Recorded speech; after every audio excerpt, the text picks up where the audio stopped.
Halo semua, selamat datang kembali dan hari ini kita akan membahas mengenai antibiotika dari golongan penghambat sintesis protein.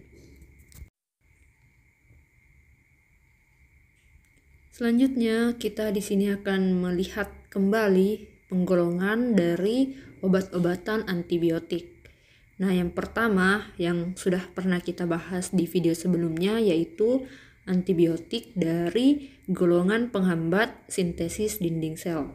Kemudian ada antibiotik dari golongan penghambat sintesis protein yang akan secara khusus kita bahas di video berikut ini. Kemudian ada antibiotika dari golongan penghambat sintesis asam folat dan ada antibiotika dari golongan penghambat sintesis DNA. Protein disintesis dari asam amino yang ada pada ribosom. Jadi, beberapa antibiotik ini menunjukkan efek antimikrobanya dengan membidik ribosom bakteri, di mana ribosom bakteri ini secara struktur berbeda dengan ribosom yang dimiliki oleh manusia. Jika kita lihat, ribosom bakteri ini berukuran lebih kecil daripada ribosom yang dimiliki oleh manusia, di mana untuk ribosom bakteri sendiri merupakan ribosom 70S yang terdiri dari subunit ribosom 50S dan subunit ribosom 30S. Berbeda dengan ribosom yang dimiliki oleh manusia atau ribosom yang dimiliki oleh mamalia yang merupakan ribosom 80S yang terdiri dari subunit 60S dan subunit 40S.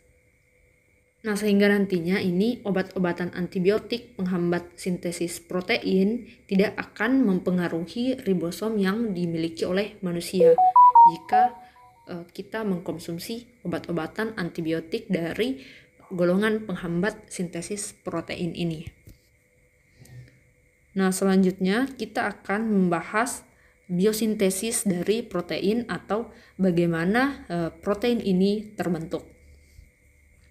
Nah, di sini yang pertama teman-teman bisa lihat bahwa protein itu disintesis pada suatu tempat yang ada di dalam sel bakteri yang disebut sebagai ribosom.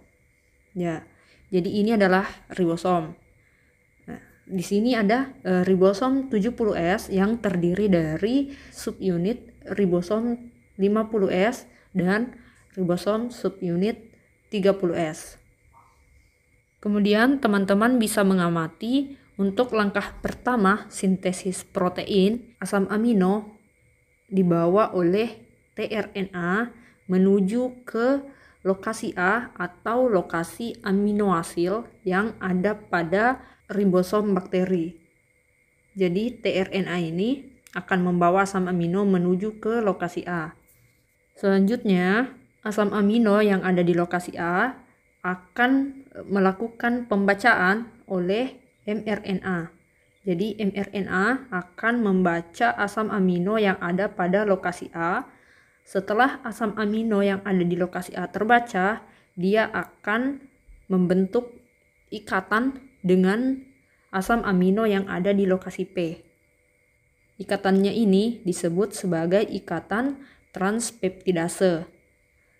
Setelah ikatan transpeptidase ini terbentuk, maka asam amino yang ada di lokasi A ini akan ditranslokasikan menuju asam amino yang ada di lokasi P, sehingga lokasi A ini menjadi kosong dan dapat diisi kembali oleh asam amino baru yang dibawa oleh tRNA. Jadi hal ini akan terjadi berulang-ulang secara terus-menerus untuk menghasilkan protein. Nah, begitulah bagaimana protein ini dibentuk atau disintesis. Selanjutnya di sini kita akan melihat obat-obatan antibiotik dari golongan penghambat sintesis protein. Jadi di sini ada 8 golongan. Dapat teman-teman amati. Yang pertama ada golongan tetrasiklin dan obat-obatannya yaitu demeklocycline, doxycycline, minocycline, dan tetrasiklin. Kemudian ada golongan plisilsiklin, Contoh obatnya yaitu 3-siklin, lalu ada golongan aminoglikosida, makrolida atau ketolida, ada kloramfenikol, clindamycin, quinupristin, dan linezolid. Selanjutnya, di sini kita akan membahas mekanisme kerja obat tiap golongan. Yang pertama yaitu obat dari golongan tetrasiklin. Adapun mekanisme kerja obat dari golongan tetrasiklin ini bekerja dengan menghambat tRNA dari bakteri untuk membawa asam amino ke lokasi aminoasil, sehingga mRNA ini tidak dapat melakukan pembacaan pada asam amino sehingga tidak terbentuk protein. Nah, teman-teman bisa mengamati di bagian sini. Jadi, tetrasiklin bekerja dengan menghambat tRNA untuk membawa asam amino menuju ke lokasi A. Sehingga jika asam amino ini tidak dapat dibawa menuju ke lokasi A, maka itu akan menghalangi proses pembacaan pada mRNA. Sehingga jika tidak ada pembacaan oleh mRNA, maka protein itu tidak akan disintesis atau tidak akan dibentuk. Selanjutnya, kita akan membahas mengenai bagaimana mekanisme kerja obat glycylcycline.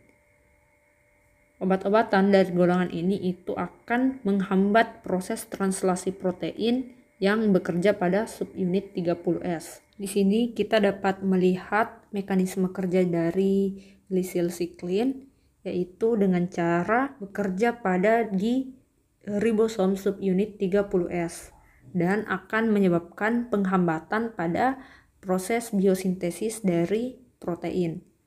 Selanjutnya, kita akan membahas mengenai mekanisme kerja ketiga dari golongan aminoglikosida. Jadi, obat-obatan yang ada pada golongan ini itu bekerja pada mRNA, di mana dia mengganggu proses pembacaan mRNA, sehingga jika asam amino tidak terbaca, itu akan menyebabkan ikatan transpeptidase ini tidak terjadi dan akan menghambat proses translokasi dan tidak akan terbentuk yang namanya protein. Misalnya kita lihat di sini.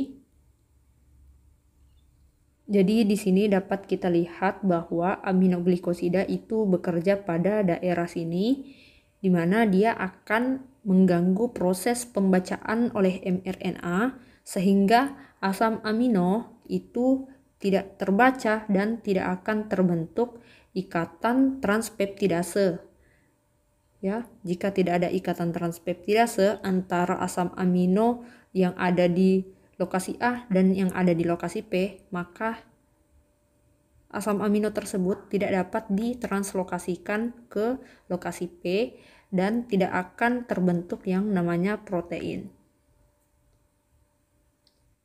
Selanjutnya kita akan membahas mengenai mekanisme kerja dari golongan makrolida atau ketolida.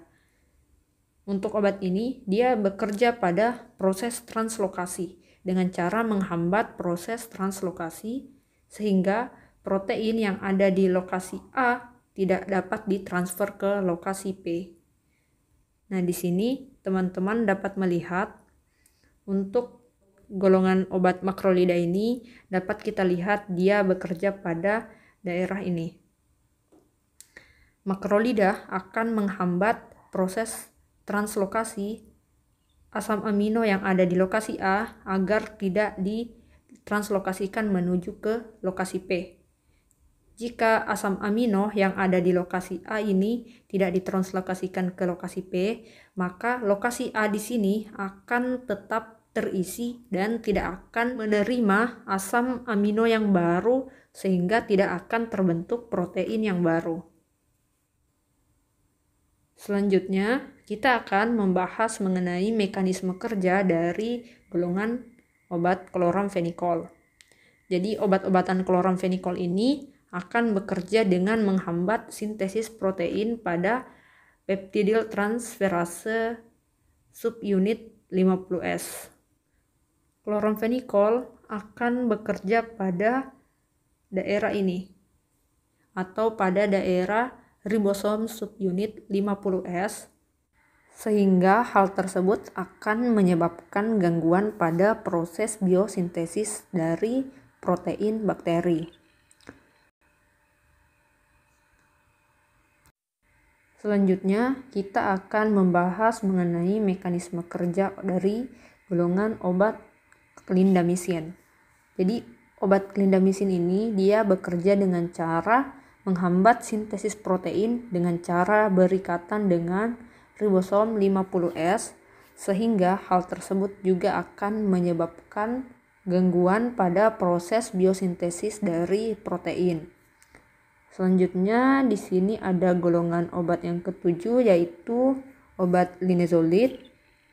Dia menghambat proses pembentukan kompleks dari ribosom 70S. Sehingga jika kompleks ribosom 70S ini tidak terbentuk, juga tidak dapat memproduksi atau tidak dapat mensintesis protein dari bakteri.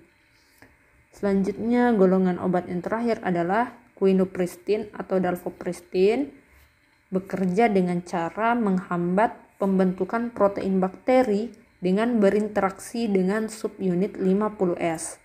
Jika obat ini berinteraksi dengan subunit 50S, maka hal itu dapat menyebabkan gangguan pada produksi sintesis protein.